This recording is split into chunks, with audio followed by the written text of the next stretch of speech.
Good afternoon, good afternoon, good afternoon. कैसे हैं आप लोग? आइए आज हम लोग केंद्र सरकार की प्रमुख योजनाओं के बारे में बात करेंगे। केंद्र सरकार की ये जो प्रमुख योजनाएं हैं, ये लगभग आपके सभी एग्जाम्स में काम आएंगी। चाहे वो अभी आपका बीपीएससी का एग्जाम होने वाला हो, चाहे उसकी बात कर लो आप, यूपीपीएससी, एमपी या किसी भी एग्जाम के बारे में बात कर ले, केंद्र सरकार की योजनाओं से प्रश्न आते ही हैं। तो यहाँ पर जो केंद्र सरकार की प्रमुख योजनाओं के बारे में आज की क्लास में हम लोग बात करने जा रहे हैं, यहाँ पर जो प्रश्न मतलब जो योजनाएं तैयार की गई हैं, ये आपके बजट से और सर्वेक्षण से उन योजनाओं को संग्रहित किया गया है और आपके सामने रखा गया है। खास करके इस साल के बजट में, है ना, जिन प्रमुख योजनाओं के बारे में घोषणा की गई है उसके बारे में भी पूरी तरह से चर्चा की गई है। ठीक है, हाँ जी। तो आइए हम लोग शुरू करते हैं केंद्र सरकार की प्रमुख योजनाओं को। तो हम लोग शुरू करते हैं कुछ योजनाओं को लेकर के। जैसे देखो, अभी शुरुआत में जो कुछ योजनाएं हैं, इन योजनाओं के द्वारा जो एमएसएमई सेक्टर है, micro small and medium enterprises, या फिर आप कह सकते हैं कि भारत में जो सूक्ष्म या लघु या मध्यम उद्योगों का विकास करना है, तो उन एरियाज को टारगेट करने की कोशिश की गई है। कारण यह है कि ये ऐसे क्षेत्र हैं, जैसे कल हम लोगों ने रात में जो एमसीक्यू किया था उसमें देखा था कि ये ऐसे क्षेत्र हैं जो भारत को बहुत रोजगार ला करके देते हैं। तो सरकार का बहुत पहले से एमएसएमई क्षेत्र के विकास पर ध्यान रहता है। तो उसके अंतर्गत एक योजना है आपकी पीएम विश्वकर्मा योजना। क्या नाम है? पीएम विश्वकर्मा योजना। तो विश्वकर्मा नाम से आप लोग पकड़ सकते हैं कि विश्वकर्मा देवता हैं। किनके देवता हैं? विश्वकर्मा पूजा भी होती है जिनके पास कोई भी लाइक इलेक्ट्रॉनिक डिवाइस होता है ना, चाहे वो या व्हीकल होता है या मशीन होता है, वो उसकी विश्वकर्मा दिन के पे पूजा करते हैं। तो बेसिकली जो क्राफ्ट्समैन लोग हैं, कारीगर लोग हैं, है ना, वो अपने हथियारों की पूजा करते हैं विश्वकर्मा दिवस के नाम पर। तो उन्हीं के नाम पर ये योजना विश्वकर्मा योजना शुरू की गई थी 2023 में। इसमें महत्वपूर्ण क्या है और ये योजना अभी भी क्यों प्रासंगिक है? क्योंकि इसका जो है ना एरिया है वो 2023-24 से 27-28 तक, तो 2027-28 तक के लिए योजना बनाई गई है। ठीक है, पीएम विश्वकर्मा योजना के अंतर्गत। तो इसमें सरकार कह रही है कि हम 13,000 करोड़ रुपए का खर्चा करेंगे। सो कितना खर्चा करने का प्रावधान है? 13,000 करोड़ रुपए। 13,000 करोड़ रुपए 2027-28 तक सरकार खर्चा करेगी। और जितने भी शिल्पकार हैं, है ना, जो कारीगर हैं, जो शिल्पकार हैं, बेसिकली, है ना, इनको प्रोत्साहित करना है, इनको कर्जा दे करके प्रोत्साहित करना है कि आप, है ना, अपने क्षेत्र में, जिस क्षेत्र में आप काम करते हैं, उन चीजों का उत्पादन करें, उनकी प्रोडक्टिविटी बढ़ाएं, इनका स्किल डेवलपमेंट किया जाए। और इन सभी चीजों के साथ जो महत्वपूर्ण चीज है वो है मार्केटिंग, है ना। तो घरेलू और वैश्विक मूल्य श्रृंखलाओं में इनको एकीकृत करना है। जैसे कल हम लोगों ने देखा कि भारत जितना भी निर्यात करता है, एक्सपोर्ट करता है, भारत जितना भी एक्सपोर्ट करता है उसका 45%, मतलब 45.6% देखा था ना, 45.6% एमएसएमई क्षेत्र निर्यात करता है। तो भाई इसको ग्लोबल चेन में, ग्लोबल सप्लाई चेन में अगर लेकर के कनेक्ट करेंगे तो बहुत फायदा रहेगा, है ना। तो आप देखो कि उत्तर प्रदेश पीसीएस में एक निबंध में क्वेश्चन पूछा था कि कॉटेज इंडस्ट्री एंड ग्लोबलाइजेशन, है ना, कुटीर उद्योग और भूमंडलीकरण।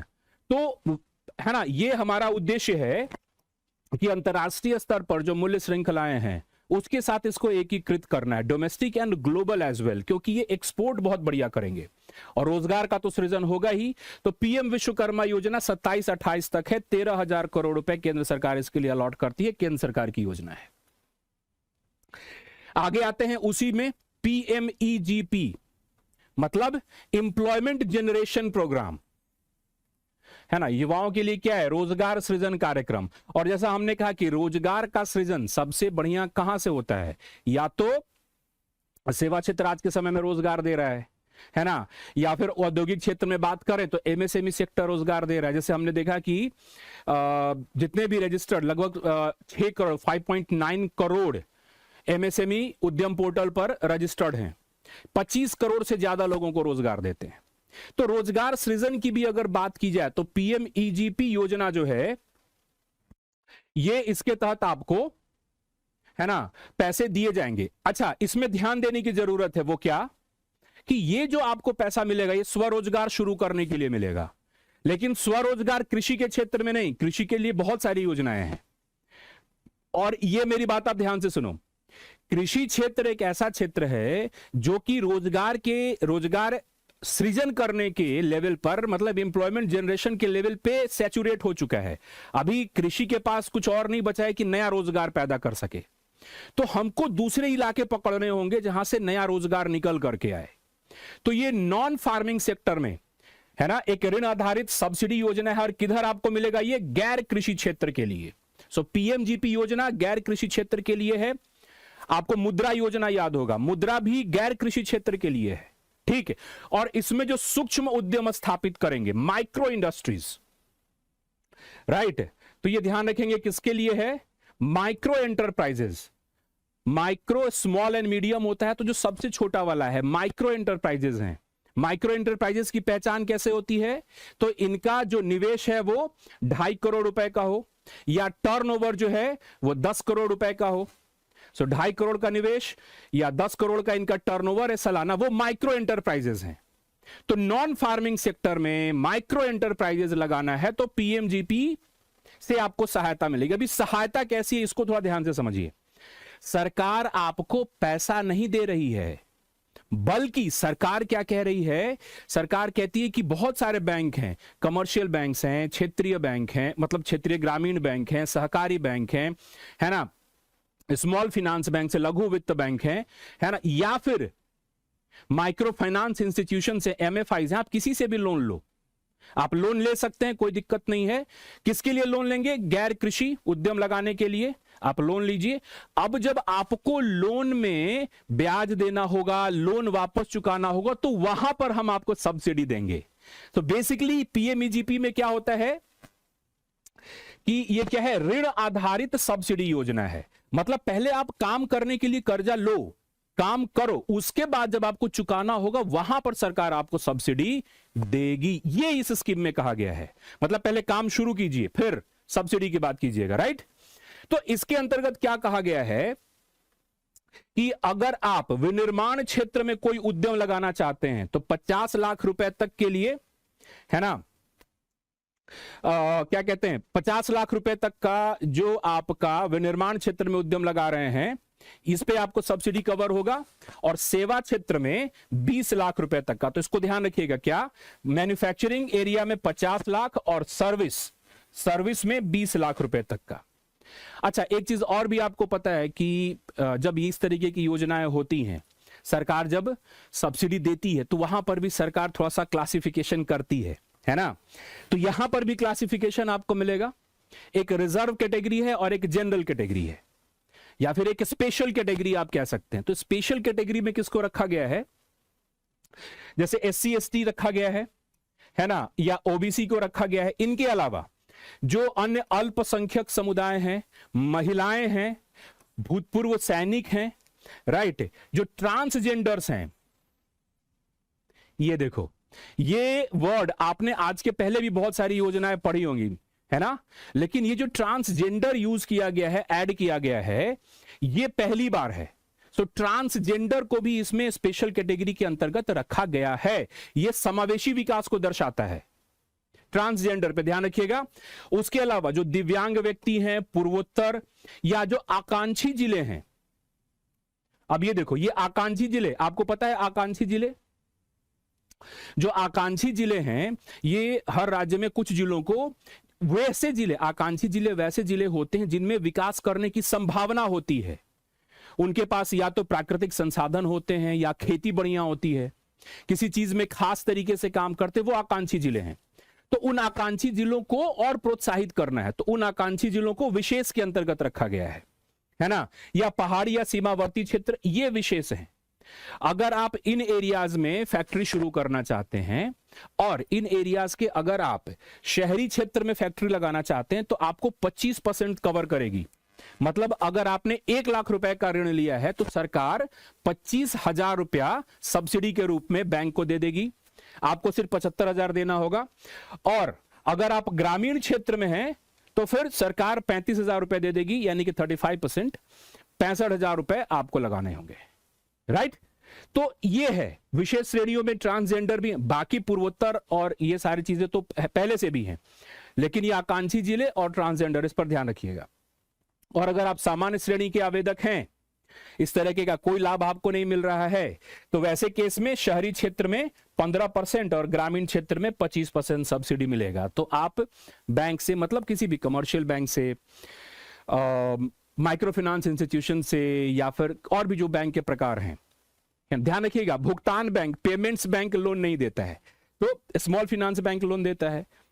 तो यहां से आप लोन उठाइएगा, फिर उसके ऊपर आपको सब्सिडी मिलेगी। ये है आपका PMEGP, prime minister employment guarantee programme. तो यहां से क्या होगा, जब आप काम धंधा शुरू करोगे तो 4 लोगों को रोजगार दोगे, और आप स्वरोजगार तो खुद भी पा रहे हैं, है ना। तो इसके लिए है। अगले सवाल, अगला ये, अगला क्या है, स्फूर्ति। स्फूर्ति, देखो नाम तो स्फूर्ति हिंदी का है, लेकिन इस स्फूर्ति को अगर आप मतलब ऐसे तोड़ेंगे तो ये अंग्रेजी वाला SFURTI करना पड़ेगा, वो इस सरकार में खूब हम लोगों को देखने को मिला। तो अगर आप स्फूर्ति का फुल फॉर्म निकालेंगे तो क्या है, scheme of fund for regeneration of traditional industries.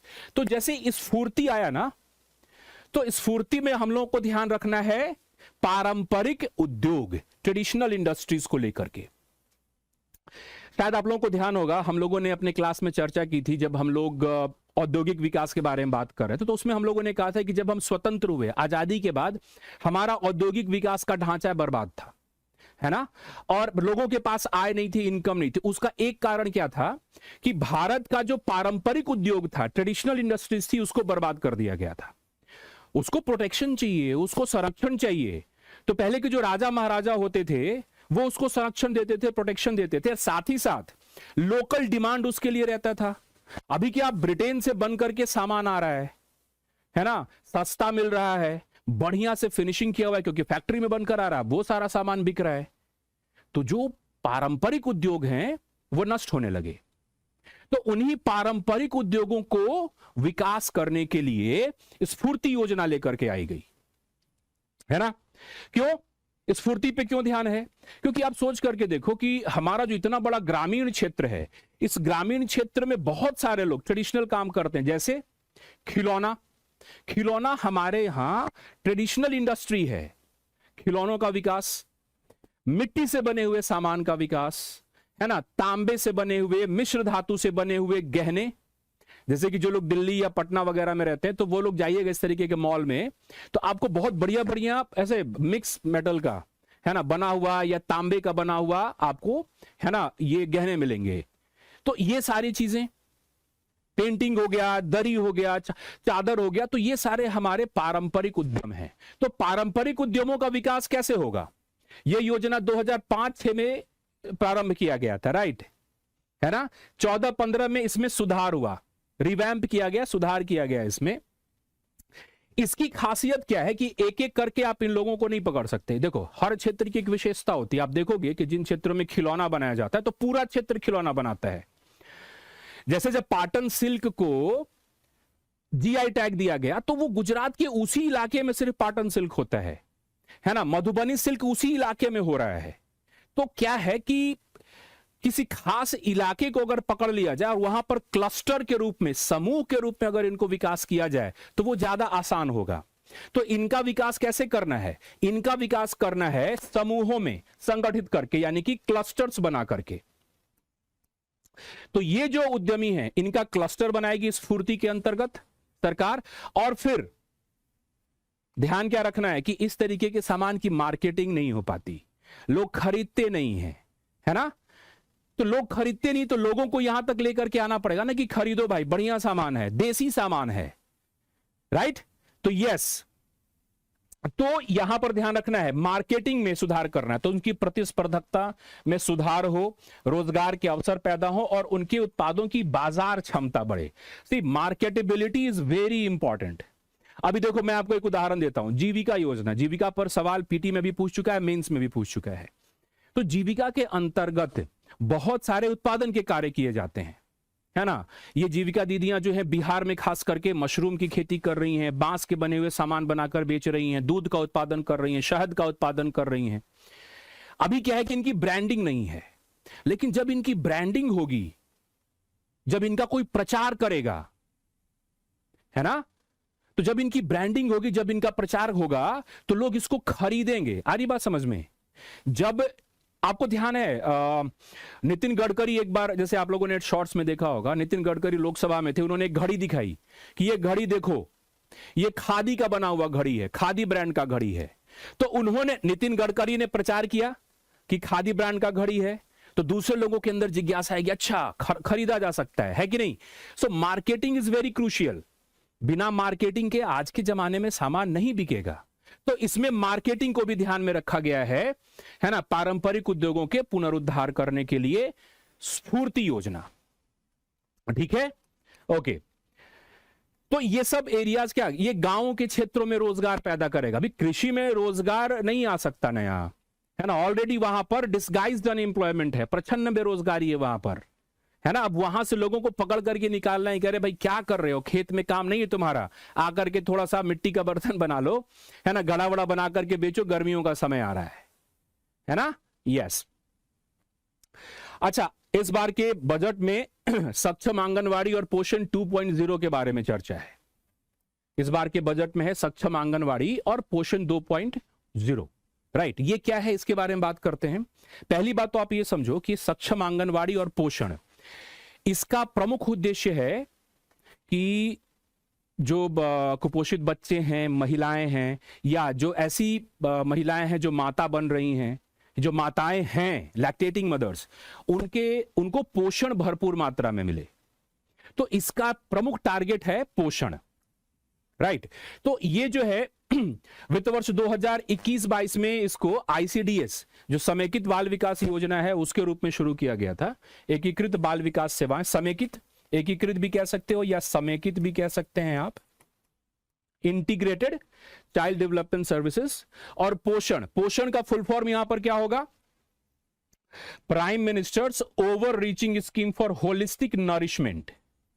और आंगनवाड़ी की मदद से भी क्या किया जाता है, आंगनवाड़ी की मदद से जो आशा दीदियां होती हैं वो क्या करती हैं, वो महिलाओं को, युवतियों को, है ना, जैसे आयरन की गोली हो गई या स्वास्थ्य संबंधित जानकारियां हो गई, ये देती रहती हैं। या आंगनवाड़ी के अंतर्गत, है ना, आंगनवाड़ी के अंतर्गत जो है ये जो न्यूट्रिशनल पौधे होते हैं, जड़ी बूटियों वाले पौधे, है ना, इनका रोपण किया जाता है, उसके लिए सिखाया जाता है ना। तो 2021-22 में दोनों को मिला करके सक्षम आंगनवाड़ी और पोषण शुरू किया गया था, राइट। तो इसमें अगर यह पूछा जाए कि इसके अंतर्गत कौन कौन सी और उप योजनाएं हैं, सब स्कीम कौन कौन सी हैं इसके अंदर, तो एक तो आईसीडीएस है ही, इंटीग्रेटेड चाइल्ड डेवलपमेंट सर्विसेज, उसके अलावा पोषण अभियान, क्योंकि इन दोनों को मिला करके एक साथ कर दिया गया सक्षम आंगनवाड़ी और पोषण, और इस बार पोषण 2.0 कर दिया गया है ना। किशोरियों के लिए योजनाएं हैं, right, scheme for adolescent girls. Adolescent girls को इसलिए शामिल किया गया है क्योंकि देखो, महिलाओं में सबसे बड़ी समस्या है एनीमिया की। एनीमिया कहने का मतलब आयरन, लोहे की कमी, विच इज वेरी इंपॉर्टेंट। तो जो एडोलेसेंट गर्ल्स के साथ, चूंकि वहीं से ये युवती बनेंगी, आगे माता बनेंगी, एक प्रमुख आर्थिक संसाधन बनेंगी, तो आयरन की कमी नहीं हो, तो शुरू से ही अगर टारगेट करेंगे तो आने वाले समय में चीजें दुरुस्त रहेंगी, सही रहेंगी, है ना। और राष्ट्रीय कृषि योजना, कृषि क्या मतलब होता है, जैसे जो महिलाएं माताएं हैं, तो अभी उनके साथ क्या दिक्कत है कि घर में बच्चा को देखें या जाकर के ऑफिस में या कहीं काम करें। तो इसके अंतर्गत क्या किया जाता है कि हर जगह, है ना, शिशुओं के रखने की व्यवस्था की जाती है। जहां पर माता अपने बच्चों को लेकर के जाएं, वहां पर अपने बच्चों को रख सकती हैं, वहां पर 2-4 लोग रहेंगे देखने के लिए, खेलने कूदने के लिए, अगर बच्चे, है ना, डायपर पहने हुए हैं उनकी साफ सफाई करने के लिए, और समय समय पर माताएं आकर के बच्चों को दूध पिला सकती हैं या जो भी बच्चों का आहार है उसको कर सकती हैं। तो एक इतना बड़ा हमारा आर्थिक संसाधन महिलाओं के रूप में, जो कि घरों में रहता है ना, उनका योगदान सुनिश्चित हो जाएगा। और स्वास्थ्य बहुत प्रमुख चीज है ना। तो सक्षम आंगनवाड़ी और पोषण में आईसीडीएस, पोषण, किशोरियों के लिए योजना और राष्ट्रीय कृषि योजना जो है, इन सभी को उसमें शामिल किया जा रहा है। ठीक, पोषण 2.0 के बारे में बात करें तो ये इंटीग्रेटेड न्यूट्रिशन सपोर्ट प्रोग्राम है, पोषण सहायता कार्यक्रम है, पोषण पे ही बेसिक ध्यान दिया गया है इसके अंतर्गत।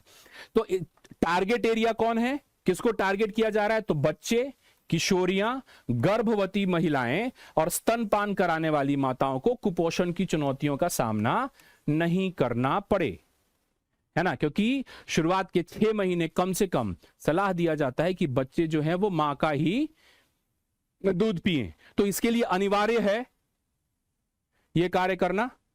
ठीक, तो इसके लिए यह योजना है प्रधानमंत्री स्ट्रीट वेंडर आत्मनिर्भर निधि, जिसको आप कहते हो पीएम स्वनिधि। पीएम स्वनिधि, स्वनिधि योजना, इसके बारे में भी काफी चर्चा रही है, इसको भी हम लोग क्विकली देख लेते हैं। स्वनिधि योजना क्या है आपकी, ऑलराइट। तो स्वनिधि जो है यह केंद्रीय योजना है और इसका उद्देश्य क्या है, देखो इसका पहले फुल फॉर्म देख लो, स्ट्रीट वेंडर्स। स्वनिधि में S for street, V for street vendors के लिए, स्ट्रीट वेंडर समझ रहे हैं आप, ठीक। तो इसके अंतर्गत जैसे लॉकडाउन जब लगा था कोविड के बाद, तो बहुत सारे लोगों का रोजगार चला गया था, स्ट्रीट वेंडर्स बहुत प्रभावित हुए थे उससे, क्योंकि घर से बाहर नहीं निकलना था। तो ऐसे स्ट्रीट वेंडर्स, है ना, इनके लिए पीएम स्वनिधि योजना है, जिनका कामकाज उस समय ठप हो गया था, ठीक। तो इनको फिर से, है ना, पटरी पर लाने के लिए यह योजना शुरू की गई अभी, ठीक है। तो यह पीएम स्वनिधि योजना किसके लिए है, तो पीएम स्वनिधि योजना है ना, स्ट्रीट वेंडर्स के लिए, है ना, ये अपनी आजीविका फिर से शुरू कर सके। तो इसके लिए सरकार ने 80,000 रुपए का प्रावधान किया है इनके लिए। कितना, 80,000 रुपए। ये 80,000 रुपए मिलेंगे इनको 3 इंस्टॉलमेंट में, लेकिन उसके लिए शर्त है, टोटल मिलेगा इनको 80,000 रुपया, लेकिन 80,000 रुपए मिलेगा वो भी 3 इंस्टॉलमेंट में। लेकिन शर्त यह है कि सबसे पहले सरकार आपको देगी 10,000 रुपए साल भर के लिए, काम धंधा शुरू करो। 10,000 रुपए बहुत है आपके लिए, जो सब्जी का ठेला लगाते हैं या फिर हर एक माल सामान ला करके बेचते हैं, 10,000 रुपए सफिशिएंट, शुरू करो। 1 साल के लिए आपको 10,000 रुपए दिया गया, आपने 1 साल के अंदर जो 10,000 रुपए लिए थे उसको चुका दिया, तो अच्छा, तो फिर आपको 20,000 रुपए मिलेगा। तो अगर आपने समय से पैसे चुका दिए, इसका मतलब आप सही तरीके से काम कर रहे हैं, तो फिर आपको 20,000 रुपए मिलेगा, राइट। अगले साल आपने 20,000 रुपए भी चुका दिए, तो कहेगी ठीक है ये आदमी अच्छा विकास कर रहा है, फिर आपको 50,000 रुपए दिए जाएंगे। सो 10,000, 20,000 और फिर 50,000 रुपए, टोटल 80,000 रुपए आपको मिल सकते हैं। लेकिन शर्त यह है कि समय पर आपको भुगतान करना पड़ेगा, है ना। यस, तो समय पर भुगतान करने पर यह राशि आपको मिलेगी, और यह राशि सीधे आपके अकाउंट में नहीं जाएगी, बल्कि आपके नाम से एक बैंक में खाता खुलेगा, आपको एक, है ना, क्रेडिट कार्ड दे दिया जाएगा, क्योंकि कर्जा है तो आपको एक क्रेडिट कार्ड दे दिया जाएगा और कहा जाएगा भाई जो सामान खरीदना है ये क्रेडिट कार्ड यूज करो और सामान खरीदो, राइट। तो क्रेडिट कार्ड और यूपीआई से जुड़ा रहेगा, ठीक। और इसमें इसको ध्यान रख लीजिएगा, इसमें जो इंप्लीमेंटेशन पार्टनर कौन है, तो सिडबी है, small industries development bank of India, SIDBI, small industries development bank of India, जिसकी स्थापना 1990 में हुई। तो सिडबी, जिसका मुख्यालय लखनऊ में है, तो सिडबी इसका इंप्लीमेंट पार्टनर है, इस पर ध्यान रखिएगा, है ना। तो यह है आपका street vendor Atmanirbhar Nidhi, right. स्वामी, बेसिकली अभी इस योजना को देख करके बहुत सारे लोग कंफ्यूज हो जाते हैं, है ना। ये जो आपका स्वामी योजना है, वैसे कहो तो स्वामी, लेकिन वही है, नाम हिंदी का, फुल फॉर्म अंग्रेजी का। सो अंग्रेजी का फुल फॉर्म क्या है इसका, special window for affordable and mid income housing, Swami fund. जब न्यूज़पेपर पढ़ेंगे या हमारी वित्त मंत्री निर्मला सीतारमण का भाषण सुनेंगे, तो आपको ऐसा लगेगा कि ये योजना आपके लिए है। मतलब आप घर बना रहे हैं, है ना, और किसी कारण से आपका, जैसे क्या कहते हैं, कोविड के बाद से आपका घर नहीं बन पाया, दिक्कत हो रही है, तो वो लोग, है ना, सस्ते दाम पे ऋण ले सकते हैं। नहीं, ये योजना रियल एस्टेट के लिए है, लेकिन हम लोगों के लिए नहीं है, बल्कि किसके लिए है, ये योजना जो रियल एस्टेट प्रॉपर्टी डीलर्स हैं, मतलब प्रॉपर्टी मेकर्स हैं, उनके लिए है स्वामी योजना, ठीक है, राइट। तो कुछ इस तरीके की जो रुकी हुई आवासीय परियोजनाओं को पूरा करने के लिए प्राथमिक ऋण प्रदान करने के लिए 2019 में शुरू किया गया था स्वामी योजना। मतलब ऐसे समझो कि मतलब हाई फाई घर नहीं है ना, मिड लेवल का घर। और ये मान लीजिए कि जैसे सोसाइटीज वगैरह बनती हैं तो कुछ प्रॉपर्टी मेकर्स होते हैं, रियल एस्टेट्स वाले, ये घर बनाते हैं, इनका पीछे से रिकॉर्ड अच्छा है, समय पर घर बना करके दे देते हैं। लेकिन कोविड के बाद से नुकसान झेलना पड़ा और घर पूरा नहीं बना पाए, जिसके चलते बहुत सारे लोगों ने इनको पैसे दिए थे कि भाई समय पर घर बन के मिल जाएगा हमको, जो नहीं मिल पा रहा है। तो ऐसे जो रियल एस्टेट वाले लोग हैं, इन लोगों की सहायता के लिए यह स्वामी योजना शुरू की गई। तो पैसा किसको मिलेगा? पैसा मिलेगा ये बिल्डर्स को जो घर बनाते हैं। लेकिन ध्यान रखना है कि कैसे बिल्डर्स को, ऐसे बिल्डर्स को घर मिलेगा है ना जो कि स्थापित डेवलपर्स हैं, एस्टैब्लिश्ड डेवलपर्स, इनका रिकॉर्ड अच्छा है, डिफॉल्टर्स नहीं है, उनको मिलेगा। और इसको क्या कहा जाता है कि ये उन लोगों के लिए अंतिम उपाय के ऋणदाता हैं, लास्ट रिसोर्ट हैं। अब उनके पास पैसा नहीं है, फंड नहीं है, किसी कारण से नुकसान हो गया, अब लोगों का घर कैसे बनेगा? तो सरकार उसके लिए स्वामी फंड लेकर के आई है। तो किफायती मध्यम आय आवास श्रेणी में आने वाली जो रियल एस्टेट है उनके लिए, और नया बनाने के लिए नहीं मिलेगा। ब्राउन फील्ड, जो काम आप कर रहे थे, जो प्रोजेक्ट आपका चल रहा था लेकिन अभी वो प्रोजेक्ट ठप पड़ गया है, तो ब्राउन फील्ड प्रोजेक्ट के लिए है, ये नया बनाने के लिए नहीं है। तो ब्राउन फील्ड प्रोजेक्ट के लिए है। और दूसरी चीज, रेरा जो है, रियल एस्टेट रेगुलेशन अथॉरिटी के द्वारा रजिस्टर्ड होना चाहिए, मतलब लीगल होना चाहिए, उसकी सारी जानकारी होनी चाहिए, उसको मिलेगा यह ऋण। ठीक है, इस बार स्वामी 2.0 की घोषणा की गई है। स्वामी फंड 2 इस साल किया गया है और इसके लिए सरकार जो है वो 1,500 करोड़ रुपए का प्रावधान करती है इसी प्रकार के घरों के लिए, है ना। और उम्मीद करती है कि भारत में 1 लाख घर जो है बन करके तैयार हो जाएंगे। जिन लोगों ने ये घर खरीदे हैं उनको समय से ये घर मिल जाए, क्योंकि डेवलपर्स जिनको की दिक्कत था वो घर बना करके दे देंगे उनको, राइट। इसमें क्या है, इसमें सरकार की भागीदारी होगी, बैंक और निजी निवेशकों, इन सभी का मिला हुआ पैसा मिश्रित वित्त सुविधा उपलब्ध रहेगी। तो स्वामी किसके लिए है? हमारे आपके लिए नहीं, जो बिल्डर्स हैं उनको मिलेगा। और एस्टैब्लिश्ड बिल्डर्स और बड़ा बड़ा पॉश है ना घर बनाने के लिए नहीं है, ये सामान्य किफायती घर बनाने के लिए है। आगे आते हैं हम लोग। अब यहां से थोड़ा सा देखो, एग्रीकल्चर को लेकर के हम लोगों ने बहुत सी बातें की हैं, लेकिन पिछले कुछ वर्षों से सरकार का ध्यान किधर है? सरकार का ध्यान है कि एग्रीकल्चर का विकास करना है तो एग्रीकल्चर में टेक्नोलॉजी लेकर के आना पड़ेगा। पिछले 3-4 सालों से लगातार सरकार कृषि को तकनीक से जोड़ रही है, और आप बीपीएससी मेंस में भी देखेंगे तो कृषि को तकनीक से जोड़ करके सवाल पूछा गया है, राइट। तो तकनीक की बात करें तो वहां पर है ना हमारे पास जरूरी है कि पहले कुछ है ना एस्टैब्लिश्ड डेटा हो। तो कृषि की बात करेंगे तो सबसे पहले आ जाता है भूमि सुधार। तो भूमि सुधार में digital India land record modernisation programme है। भूमि का जो रिकॉर्ड है उसका आधुनिकीकरण करना है, DILRMP। पहले इसका नाम है ना डिजिटल इंडिया की जगह पर था नेशनल, इसी से विकसित होकर के डिजिटल हो गया है। खैर, इसका उद्देश्य है कि भूमि अभिलेख प्रबंधन करना, उसका आधुनिकीकरण करना, विवादों को कम करना, पारदर्शिता बढ़ाना। ठीक, इसके अंतर्गत 2021-22 से बढ़ा करके 2025-26 तक इसको किया गया है, ताकि भारत में जितना भी भूमि का टुकड़ा है उन सभी का डिजिटल रिकॉर्ड मौजूद हो सके, उपलब्ध हो सके, ताकि अगर सबका स्वामित्व जो क्या कहते हैं रिकॉर्ड होल्डर्स का नाम क्लियर हो जाएगा डेटा में, तो जो विवाद होगा उसका निपटारा तुरंत हो जाएगा। नहीं तो सालों साल बैंक में जमीन कोर्ट में जमीन का मुकदमा चलता रहता है या फिर विवाद होते रहते हैं, निपटारा नहीं होता। अभी आसान होगा, जमीन खरीदना है, बेचना है, उसमें आपको सहायता मिल जाएगी। ठीक है। और ग्रामीण विकास मंत्रालय के अंतर्गत भूमि संसाधन विभाग द्वारा इसका कार्यान्वयन किया जा रहा है। कौन है? डिपार्टमेंट ऑफ लैंड रिसोर्सेस, ये इसका कार्यान्वयन करेगा।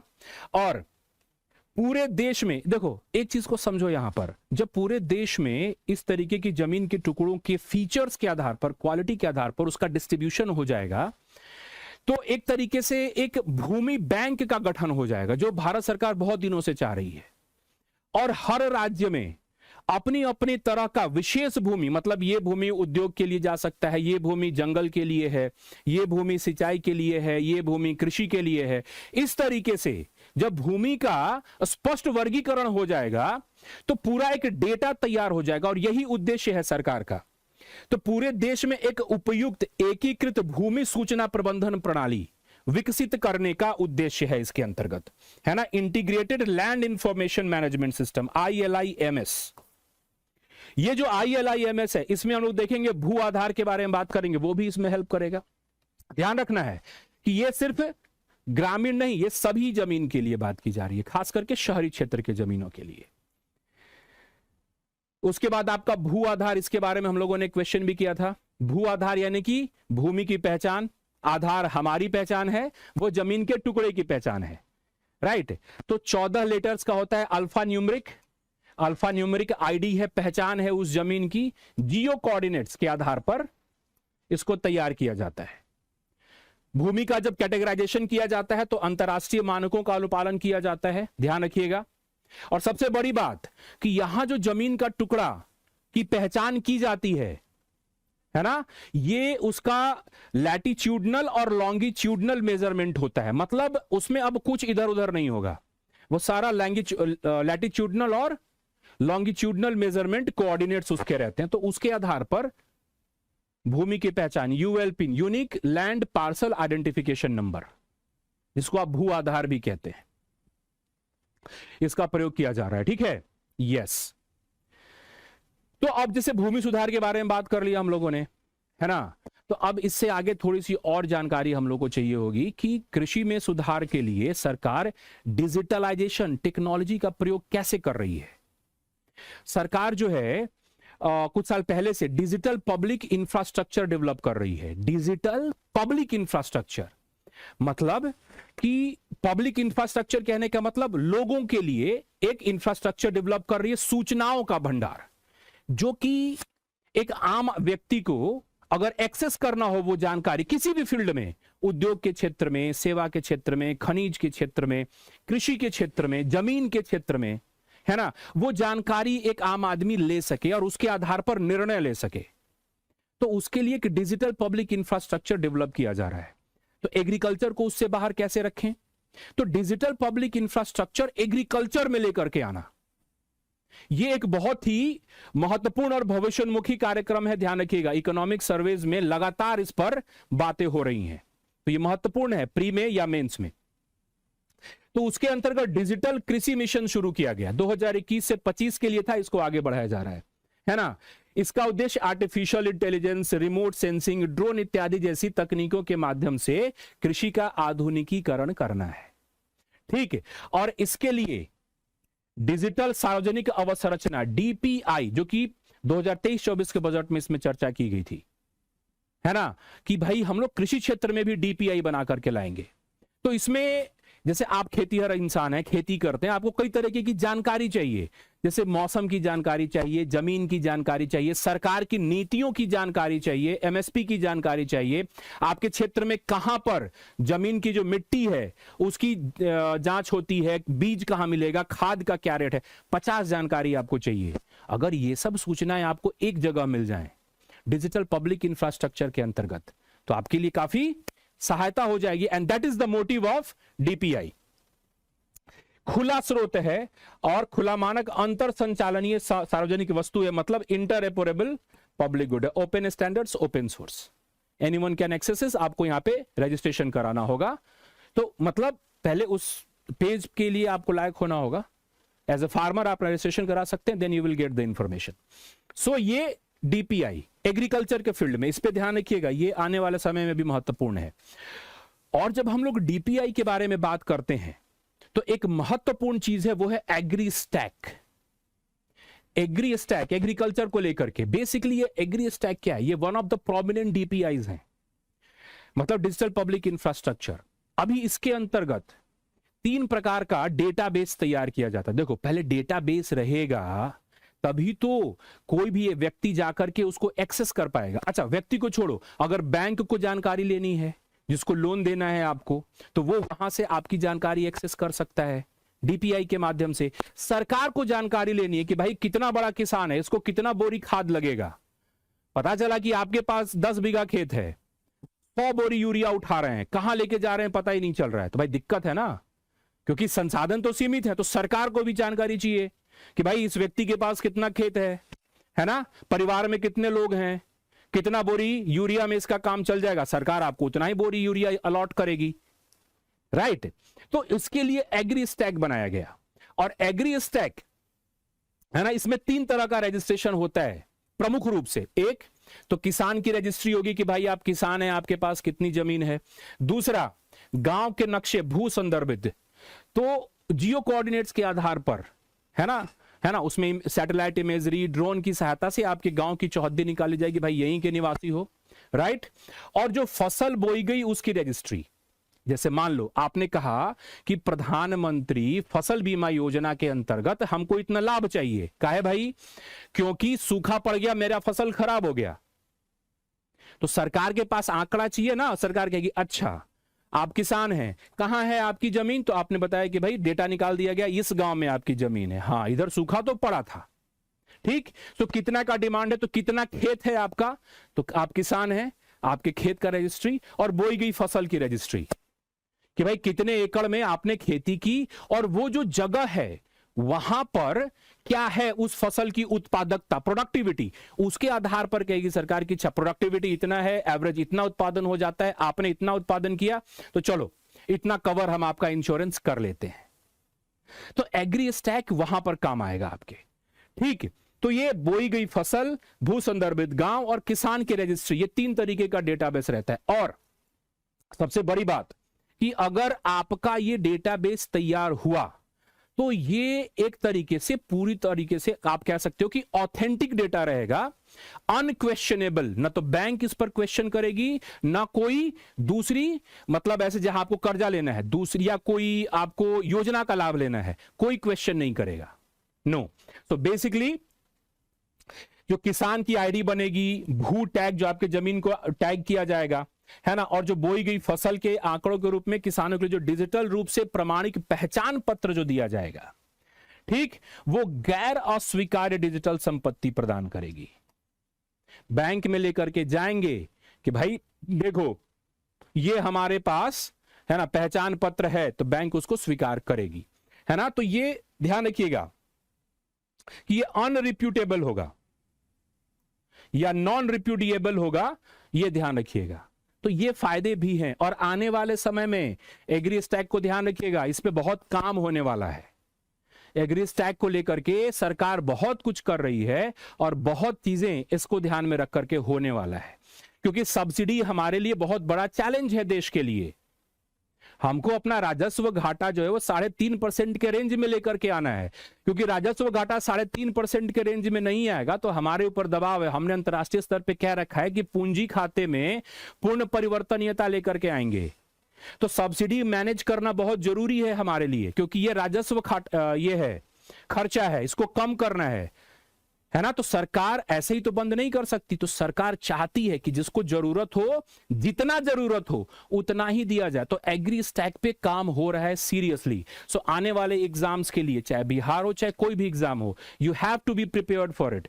एग्रीकल्चर का सवाल रहेगा, agri stack, DPI in agriculture is very important.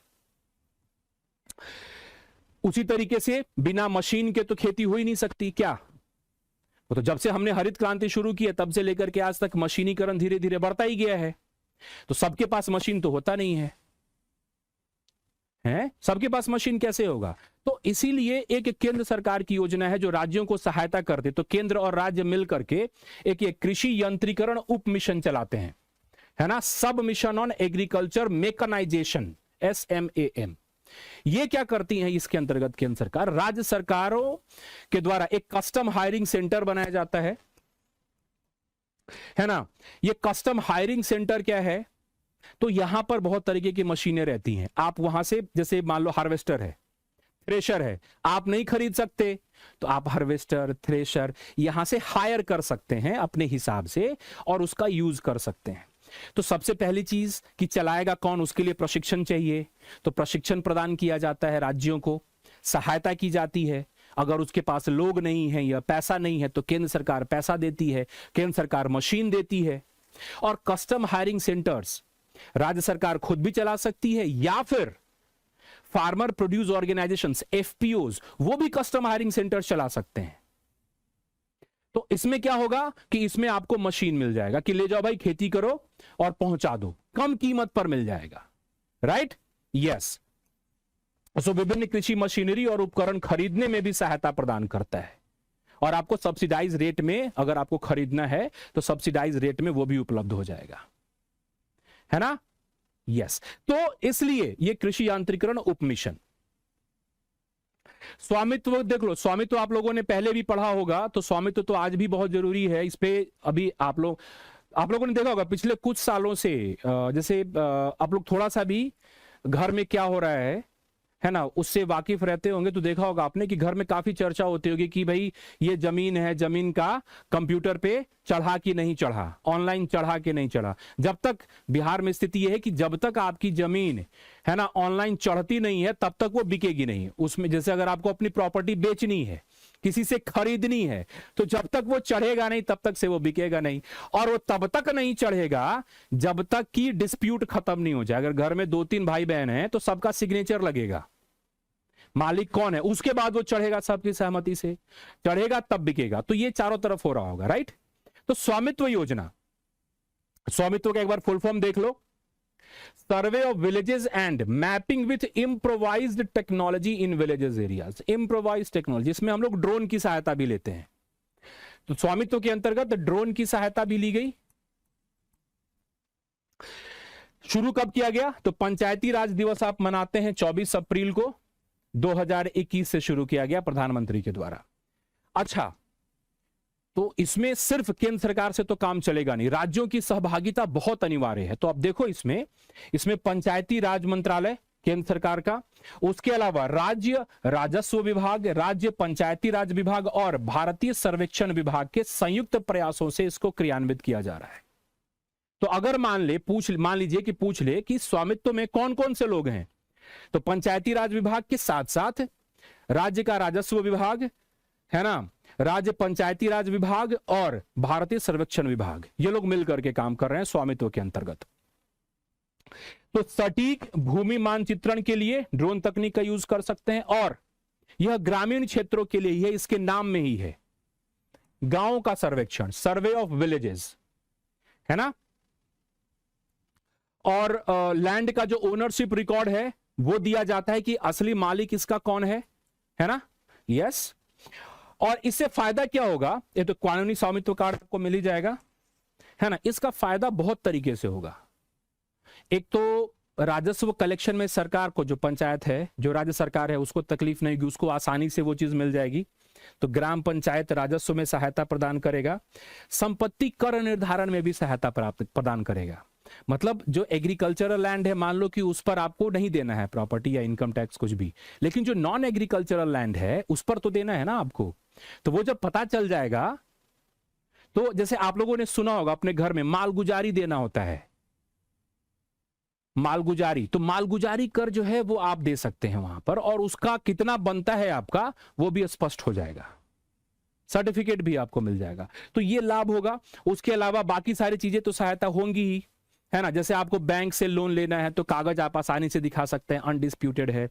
अगर कोर्ट कचहरी में मामला फंसा हुआ है तो उसका आसानी से निवारण हो सकता है इसके माध्यम से, है ना। यस, तो इसके लिए स्वामित्व योजना है, इसके बहुत सारे लाभ हैं, इसीलिए इसको इतनी गंभीरता से लागू किया जा रहा है। हमारे बजट में प्रधानमंत्री धन धान्य कृषि योजना के बारे में चर्चा है। एमसीक्यू में एक सवाल भी था, धन धान्य कृषि योजना। हाँ, मालगुजारी कर लगता है, आप देखना, आप पूछना, यही वाला प्रॉपर्टी टैक्स ही है।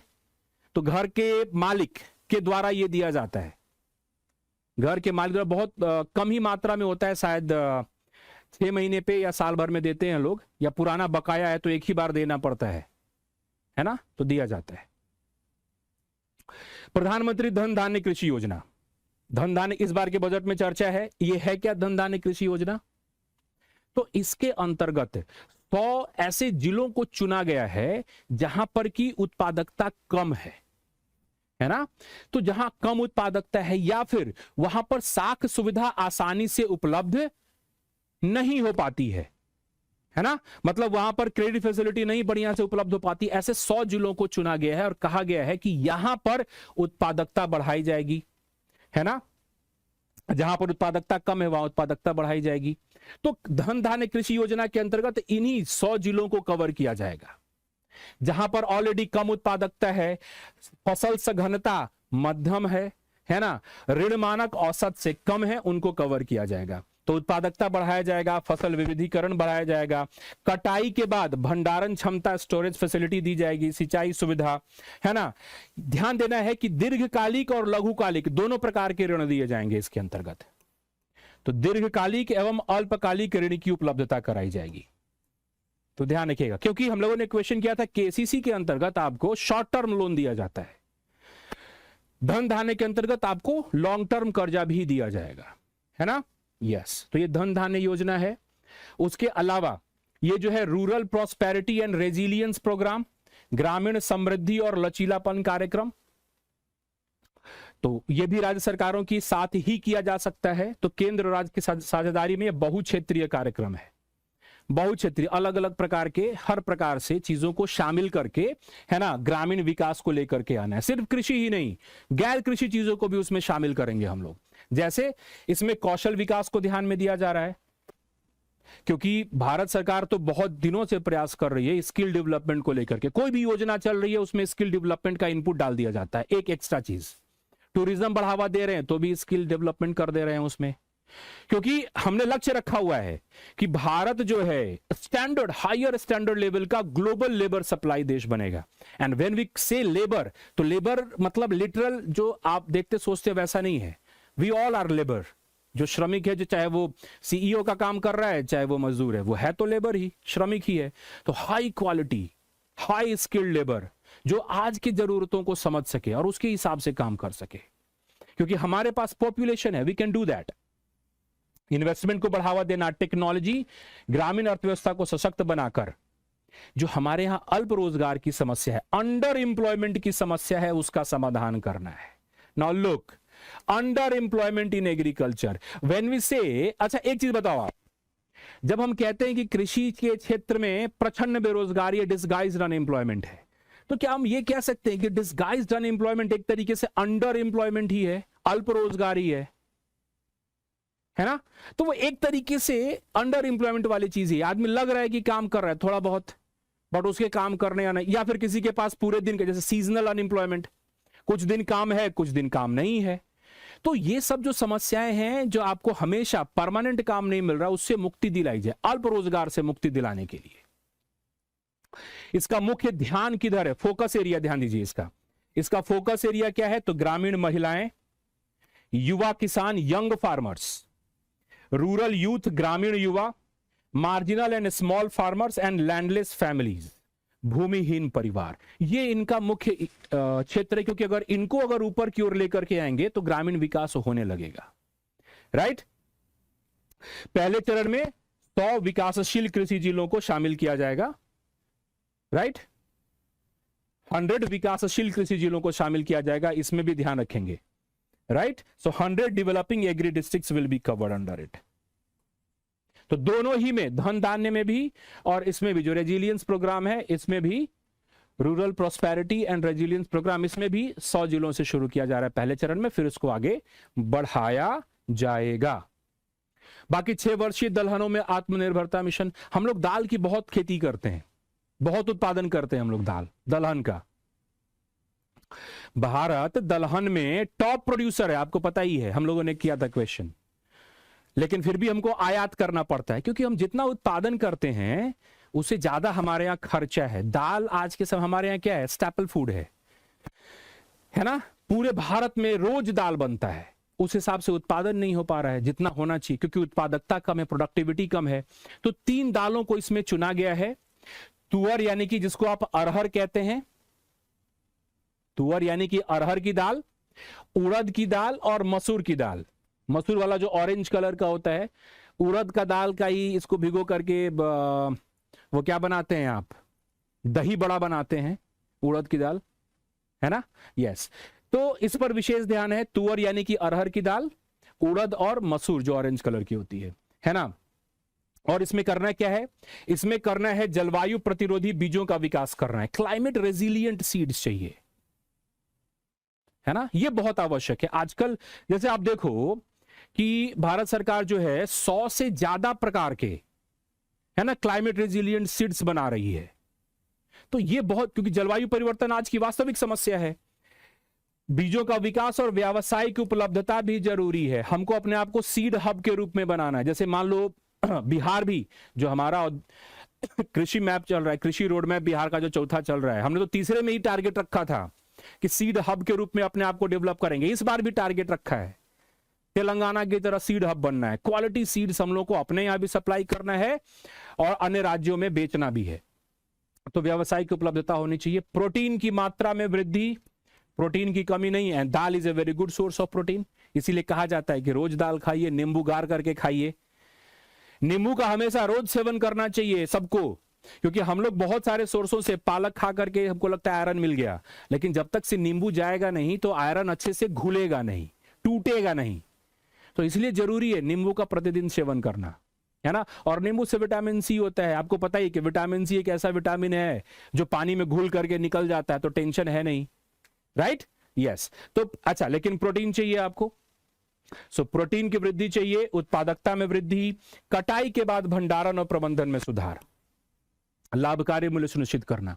लाभकारी मूल्य कैसे होगा, तो दाल के उत्पादनकर्ताओं को कहा गया कि भाई आप जो खास करके 3 दाल का उत्पादन करने वाले लोग हैं, इनको कहा गया कि आप नैफेड के साथ या एनसीसीएफ के साथ, है ना, गठबंधन कर लो कि जितना उत्पादन करोगे, जितना भी तुमको बेचना हो, कोई लिमिट नहीं है, जितना अमाउंट आप उत्पादन करके बेच सकते हैं बेचिए। एनसीसीएफ या नाफेड किसी एक के साथ या दोनों के साथ, जैसा भी आपको लगे, आप पंजीकरण कर लो और कॉन्ट्रैक्ट पे साइन कर लो। ये खरीद लेंगे, अगले 4 साल तक आपको नहीं सोचना है। For the next 4 years NAFED और एनसीसीएफ जो है ये खरीद लेंगे इन 3 दालों को आपसे। तो बेचने का तो सोचो मत, प्रोडक्शन करो, ठीक। तो ये चीज की मतलब क्या कहते हैं, आश्वासन दिया गया है सरकार के द्वारा। तो बजट में तो अच्छी चीज कही गई है।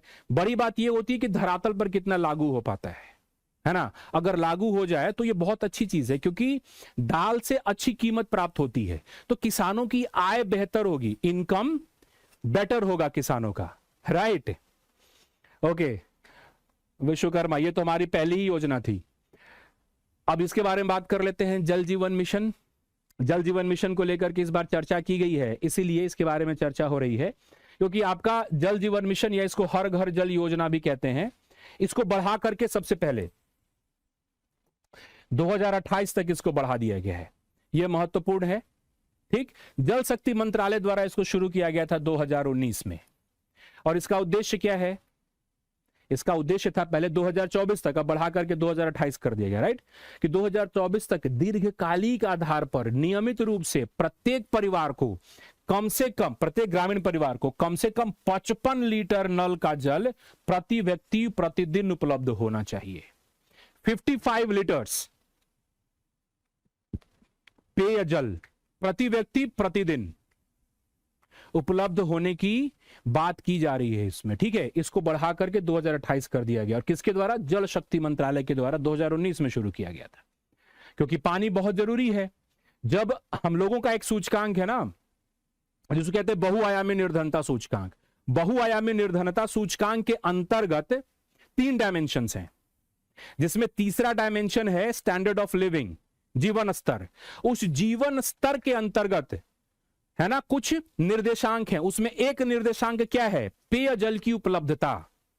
और पेयजल की उपलब्धता के बारे में क्या कहा गया कि अगर किसी परिवार को, किसी व्यक्ति को पीने का पानी लाने में, मतलब वहां तक जाना, पानी भरकर लाने में अगर आधे घंटे से ज्यादा समय लगता है, तो हम ये कहेंगे कि वह व्यक्ति या परिवार पेयजल की सुविधा से वंचित है, डिप्राइव्ड है, from the facility of drinking water, अगर उसको आधा घंटा से ज्यादा लग जाता है, आप घर से निकले गैलन लेकर के, है ना, जा करके पानी भरे, फिर आने में अगर आपको आधे घंटे से ज्यादा लग जा रहा है आमतौर पर, तो फिर आप पेयजल की सुविधा से वंचित हैं। तो इसके लिए हर घर जल योजना, ताकि लोगों के घर में ही 55 लीटर पानी उपलब्ध हो सके। पूरे देश का आम नागरिक, जब से योजना शुरू की गई है तब से भारत में जो थोड़ा सा मिडिल क्लास में थोड़ा ऊपर वाले लोग हैं, जो अपर मिडिल क्लास कहते हैं, या फिर जो लोग ऐसा थर्ड एसी सेकंड एसी में ट्रेन में सफर करते, वो लोग सपना देख रहे हैं कि कब एयरप्लेन का किराया इतना सस्ता हो जाए कि हम लोग भी उड़ सकें उससे। तो उसी चीज को लेकर के उड़ान योजना शुरू की गई थी 2016 में ही। 2016 में ही उड़ान योजना शुरू की गई थी, और इसका जो लोगो है, जो स्लोगन रखा गया था, उड़े देश का आम नागरिक। अभी तो देश का आम नागरिक तो अलग तरीके से ही उड़ रहा है, हवाई जहाज में नहीं उड़ सकता, क्योंकि हवाई जहाज के किरायों की बात होती है तो दिमाग वैसे ही उड़ जाता है ना। तो खैर ये योजना शुरू की गई है ताकि जो टीयर 2 और टीयर 3 के शहर हैं, टीयर 2 और टीयर 3 के शहरों में एयर कनेक्टिविटी बेहतर की जा सके, राइट, एयर कनेक्टिविटी बेहतर की जा सके, इसके लिए योजना बनाई गई है। पहली बार जो इसके अंतर्गत शिमला से दिल्ली के बीच में एक पहली उड़ान संचालित की गई थी। नागरिक उड्डयन मंत्रालय ही इसको देख रहा है, सिविल एविएशन मिनिस्ट्री जो है ना। अच्छा, 10 वर्ष का दृष्टिकोण रखा गया था 2016 में, किसके अंतर्गत, राष्ट्रीय नागरिक उड्डयन नीति बनाया गया था 2016 में। राष्ट्रीय नागरिक उड्डयन नीति 10 वर्ष का दृष्टिकोण रखा गया था। अब देखो, बाजार संचालित किंतु वित्तीय रूप से समर्थित मॉडल, मतलब प्राइस जो है वो मार्केट डिराइव्ड ही होगा, लेकिन फिर भी थोड़ा सा इकोनॉमिक रहे, तो आम आदमी उसमें ट्रैवल कर सके। बट यू शुड नो कि कंपैरेटिवली देख लें, परचेजिंग पावर पैरिटी के आधार पर कंपेयर करके देख लें, हमारे यहां एयर सर्विसेज बहुत महंगी हैं। आप जब अमेरिका से तुलना करते हैं, अन्य विकसित देशों से तुलना करते हैं, हमारे यहां एयर सर्विसेज बहुत महंगी हैं, है ना। तो अभी टीयर 2 और टीयर 3 के शहरों को जोड़ने की बात की गई है, बट है ना, सरकार का प्रयास है इधर काम करने का, बहुत सारी चीजें हो रही हैं, आप देख रहे हो, but it will take some time. अगर ये हो जाएगा तो रेलवे पर जो इतनी ज्यादा निर्भरता है ये थोड़ी कम होगी। तो हो ऐसा रहा है कि रेलवे के फेयर्स बढ़ते जा रहे हैं, एयरप्लेन के फेयर्स कम नहीं हो रहे हैं। तो एक समय ऐसा आएगा कि रेलवे के फेयर्स इतने बढ़ जाएंगे कि एयरप्लेन के फेयर्स थोड़े से भी कम आएंगे, तो आपको लगेगा अरे यार, जो लोग सेकेंड एसी फर्स्ट एसी में जा रहे हैं वो कहेंगे अरे यार, इससे बढ़िया तो प्लेन से चले जाते हैं। तो फेयर्स रेलवे के इतने बढ़ जाएंगे कि दोनों आसपास लगने लगेंगे। दिख तो वही रहा है, बाकी आगे भगवान जाने। तो उड़े देश का आम नागरिक में भी थोड़ा टाइम लगेगा, लेकिन सरकार इधर काम लगा रही है कि हाँ भाई चलो ठीक हो जाए। क्योंकि देखो, एयरपोर्ट सर्विसेज में लोगों को सिर्फ यही लगता है कि भाई प्लेन में बैठे, अपने यहां उतर गए, है ना, तो लग गया कितना भाई, 1 घंटे 2 घंटे की यात्रा रही, बहुत दूर जाना है, आपको पटना से गोवा जाना है, तो आप बोला अरे 2 घंटे 2.5 घंटे में तो पहुंच गए। वैसे पटना से गोवा की शायद कनेक्टिंग फ्लाइट, डायरेक्ट फ्लाइट नहीं होगी, दिल्ली से होकर के शायद जाए, तो फिर भी, लेकिन आप ये नहीं देखते कि घर से निकल करके एयरपोर्ट जाना, एयरपोर्ट से उतर करके अपने घर आना, ये सुविधा सभी शहरों में नहीं है ना। तो वो पटना में है, गया में है, और एक जगह जो खुला है, बाकी बिहार के क्षेत्र, वो लोग वहां तक जाएंगे तो उसमें टाइम ट्रेवल हो जाता है। सो पीपल प्रीफर कि भाई ट्रेन में बैठो, हर जगह ट्रेन का स्टेशन है, और जहां जाना है वहां चुपचाप बैठ करके चले जाओ। तो वहां पर भी काम करने की जरूरत है। ये योजना, इसको देखा जाए, ये बहुत ही महत्वपूर्ण है। भारतीय भाषा पुस्तक योजना, भारतीय भाषा पुस्तक योजना, गांधी जी ने भी कहा था एक बात, गांधी जी ने भी एक बात कही थी कि शिक्षा जो है वो मातृभाषा में सबसे अच्छी होती है। क्या होता है, जैसे आप लोग बहुत सारे स्टूडेंट्स होंगे जिन्होंने 10th तक हिंदी मीडियम से पढ़ा होगा, फिर वो अचानक से इंग्लिश मीडियम में आते हैं, या फिर बहुत सारे स्टूडेंट्स 10th तक 12th तक 12वीं तक हिंदी मीडियम में जाते हैं, बहुत सारे स्टूडेंट ग्रेजुएशन तक हिंदी मीडियम में आते हैं, फिर उनको लगता है कि इंग्लिश मीडियम में सिलेक्शन ज्यादा होता है, तो वो यूपीएससी वगैरह ट्राई करते हैं, वो मीडियम चेंज कर देते हैं। फिर क्या होता है, फिर आपको सब्जेक्ट नहीं समझ में आता है, फिर आप भाषा के बीच में भटकते रह जाते हैं। यह एक बहुत बड़ी समस्या है। तो सबसे बढ़िया चीज क्या है कि अगर आपको आपकी भाषा में पढ़ाया जाए, मतलब अगर आपको इंजीनियरिंग पढ़ना है, अगर आपको मेडिकल पढ़ना है, तो भाई आपको इंजीनियरिंग और मेडिकल पढ़ना है ना। पुराने जमाने में संस्कृत में इंजीनियरिंग और मेडिकल पढ़ते थे लोग, अभी अंग्रेजी में ही इंजीनियरिंग और मेडिकल और एमबीए पढ़ना मजबूरी है। तो क्या जो व्यक्ति हिंदी मीडियम से या अपने यहां तेलुगु मलयालम मराठी मीडियम से पढ़ करके आया है, उसका तो नहीं हो पाएगा, फिर वो तो वैसे ही कंपटीशन में बाहर चला जाएगा। क्या? क्योंकि फिर वो एनसीईआरटी खोलेगा, बायोलॉजी की, फिजिक्स की, केमिस्ट्री की, 12वीं क्लास की, कुछ हवा ही नहीं लग रहा है उसको, वो भाषा में जाए या कंसेप्ट में जाए। तो इसके लिए भारतीय भाषा पुस्तक योजना, पिछले साल भी एक अस्मिता योजना की शुरुआत की गई थी, इसी को आगे बढ़ा करके भारतीय भाषा पुस्तक योजना, इसमें क्या लेकर आया गया है? इसमें दो चीजें, एक तो आप ही लोग के लिए है, आप लोग को आदत है क्या कहते हैं पीडीएफ पढ़ने का, डाउनलोड कर लो, करंट अफेयर्स का मैगजीन डाउनलोड कर लिया, नोट्स, टेस्ट सीरीज सब डाउनलोड हो जाता है, एनसीईआरटी की किताब डाउनलोड कर लेते हैं।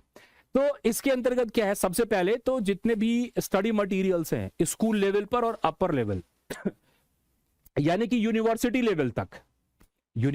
लेवल तक उच्च शिक्षा के छात्रों, स्कूल और डिजिटल बुक्स। तो अभी तो आप लोग मम्मी पापा को परेशान कर रहे थे मोबाइल और लैपटॉप पे पढ़ने के लिए, अब कहेंगे कि टैब खरीदो, है ना, कहेंगे कि टैब खरीदो, सस्ता आता है, 10-15 हजार रुपए का आता है, अभी टैब पे पढ़ना है हम लोगों को, काफी सुविधा होती है but not good for eyes, but still. तो अभी ये डिजिटल रूप में बुक्स मिलेंगी, कोई टेंशन नहीं है, एक व्यक्ति खरीदेगा और अपने सारे मित्रों को दे देगा, है ना, भाई चलो ये लक्ष्मीकांत की किताब है, लेटेस्ट वर्जन मेरे पास है, इसका पीडीएफ तुम भी ले लो, तुम भी ले लो, तुम भी ले लो, तुम भी ले लो, सबके पास उसका पीडीएफ पहुंच जाएगा, फिर आप आराम से पढ़ सकते हैं, उसको अंडरलाइन कर सकते हैं, कोई ग्रामर, कोई वर्ड नहीं समझ में आ रहा, उस पर क्लिक करेंगे, उसका मीनिंग आ जाएगा, अगर इंटरनेट से कनेक्टेड हो, या कई बार इनबिल्ट रहता है, सहूलियत होगी पढ़ने में, कैरी करना आसान होगा। एक छोटा सा टैब लेकर के आप बैग में रख ले, उसमें सैकड़ों किताबें हैं, आपका पूरा रिसर्च मटेरियल उसमें, you can carry it at, आराम से कैरी कर सकते हैं, है ना। रात में पढ़ना हो तो रात में बुक पढ़ने के लिए लाइट जलाना पड़ता है, आपको सिर्फ टैब ऑन करना है, रात में भी पढ़ सकते हैं, नाइट मोड ऑन करके, उसका आंखों पे दबाव कम पड़ेगा। तो डिजिटल बुक्स, लेकिन डिजिटल बुक्स के साथ साथ क्या कहा गया, क्षेत्रीय भाषा में उपलब्ध हों, भारतीय भाषाओं में डिजिटल पुस्तकें उपलब्ध कराई जाएंगी भारतीय भाषा पुस्तक योजना के अंतर्गत। तो यह परियोजना शैक्षणिक सामग्री का भारतीय भाषाओं में अनुवाद करेगी। हमारी सबसे बड़ी समस्या कि इतने कुशाग्र बच्चे होते हैं ग्रामीण क्षेत्र के, लेकिन वो अंग्रेजी के चक्कर में मात खा जाते हैं, सिर्फ और सिर्फ इंग्लिश, अदरवाइज जितना दिमाग उनका तेज चलता है, बहुत मुश्किल है दूसरे का दिमाग उतना तेज चल पाना। जुगाड़ में जितने निपुण होते हैं, है ना, छोटे शहर के लोग, गांव के लोग, है ना, जुगाड़ ही उनका मेन अपरेटस होता है। तो दैट इज वाई ये काफी काम आएगा अगर क्षेत्रीय भाषा में इन लोगों को पढ़ने का मौका मिले। इसी तरीके से 2024 में अस्मिता शुरू किया गया था। अस्मिता का फुल फॉर्म देखो, augmenting study materials in Indian languages through translation and academic writing. तो यहां पर एक बढ़िया से टीम बना करके इन किताबों का अनुवाद कराना होगा। ऐसा नहीं हो कि हिंदी में अनुवादित या क्षेत्रीय भाषा में अनुवादित किताबें अंग्रेजी से भी ज्यादा क्लिष्ट हो जाएं। अभी ऐसा मुश्किल नहीं हो जाए कि अंग्रेजी वाला ही आसान लगने लगे, तो उस हिसाब से अनुवाद करना अनिवार्य है। इसके अंतर्गत अगले 5 वर्षों में, ये जो शुरू किया गया है अस्मिता, इसके अंतर्गत अगले 5 वर्षों में, है ना, 22 भारतीय भाषाओं में 22,000 पुस्तकें विकसित करना है। 22,000, 22,000 किताबें ट्रांसलेट करनी है क्षेत्रीय भाषाओं में। अगर ऐसा करते हैं, जैसे कि मध्य प्रदेश भारत का पहला राज्य है जिसने मेडिकल एजुकेशन को हिंदी में प्रारंभ किया, लेकिन सिर्फ हिंदी में मेडिकल एजुकेशन प्रारंभ करने से काम नहीं चलेगा ना, उसके लिए स्टडी मटेरियल भी चाहिए। आपने कह दिया कि ठीक है हिंदी में पढ़ो, अरे भाई हिंदी में पढ़ो, हिंदी में किताब कहां है पढ़ने के लिए? सिर्फ एनसीईआरटी पढ़ के तो होएगा नहीं, ना इंजीनियरिंग निकलेगा, तो किताबें भी तो होनी चाहिए, तो उन किताबों का अनुवाद भी तो होना चाहिए। दुनिया के सारे देश अनुवाद करते हैं, फ्रांस करता है, स्पेन करता है, जापान करता है, चाइना करता है, कोरिया करता है। ये सारे देश अपनी भाषा में इंजीनियरिंग और मेडिकल करवाते हैं, सारी पुस्तकों का अनुवाद है उनके पास। एक हम हैं जिसको अंग्रेजी से बहुत मोहब्बत है, क्योंकि अंग्रेजी हमारे यहां सिर्फ भाषा नहीं है, अंग्रेजी हमारे यहां क्या है, स्किल है, कौशल है। रोजगार चाहिए, नौकरी चाहिए, अंग्रेजी आना चाहिए। तो ये एक बहुत बड़ी समस्या है हमारे यहां। तो ये जो मानसिक अवरोध हम लोगों ने अपने यहां पैदा करके रखा हुआ है, इस मानसिक अवरोध से मुक्ति चाहिए कि बिना अंग्रेजी के नहीं हो सकता। बिना अंग्रेजी के हो सकता है, we should have to give it a try. तो ये सारी योजनाएं और भी, मतलब है ना, क्या कह रहे हैं कि और भी बहुत सारी योजनाएं हो सकती हैं। तो अभी जैसे बहुत सारी चीजें हमने यहां कवर की, इसके अलावा जो है जैसे हम लोग का एमसीक्यू वगैरह आएगा, तो वहां पर भी कुछ योजनाओं को लेकर के आएंगे हम लोग, और यहां से जो है इसका भी एमसीक्यू में यूज होगा। भगवान करे 2-3 सवाल अगर आना ही हो तो इधर से ही आ जाए, ठीक है। तो आज की क्लास को यहीं विराम देते हैं, फिर हम लोग फिर अपना ऑल्टरनेट चल रहा है, फिर अगली क्लास में अगले टॉपिक के साथ आते हैं बूस्टर बैच में। तो अभी तो भारत की योजना होगी, बिहार सरकार की कुछ योजनाएं रहेंगी, फिर भारत का बजट, बिहार का बजट, ये सारी चीज आने वाले हैं आपके बैक टू बैक, ठीक। तो चलिए, thank you very much everyone and will meet tomorrow. कल हम लोग मिलेंगे रात में 9 बजे एमसीक्यू के साथ, ठीक है। चलिए, यस, फिर इसके बाद ये केंद्र सरकार की योजना हो गई, फिर बिहार सरकार की योजना आएगी, तो बिहार सरकार की योजनाएं करेंगे, है ना। हाँ, ठीक है। चलिए, thank you very much everyone, thank you. Yes, और इसका मैं पीडीएफ तो आप लोगों को वैसे भी अवेलेबल हो ही जाता है, बट इसका पीडीएफ मैं आपको ग्रुप में डाल दूंगा। ये योजना आप लोग रखिए, प्री में भी काम आएगा, बाद में मेंस में भी काम आएगा। चलिए, थैंक यू वेरी मच।